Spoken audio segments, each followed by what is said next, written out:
अस्सलाम वालेकुम। क्या आप जानते हैं कि रजब का महीना स्टार्ट हो गया है? और रजब एक महीना है जब इस महीने में आपने इस्तग़फ़ार करना है सुबह शाम।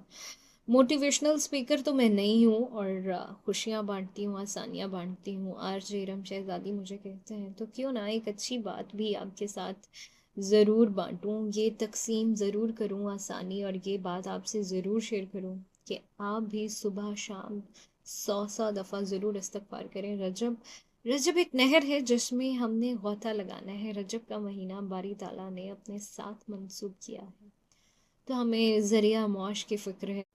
हम मुख्तलिफ़ किस्म की फ़िक्रों में बटे हुए हैं, तो क्यों ना इस महीने को अपने साथ और अपने आप को अपने रब के साथ एसोसिएट कर लीजिए, और मुझे दुआओं में ज़रूर याद रखिएगा। और इस महीने में सुबह शाम इस्तग़फ़ार ज़रूर कीजिएगा।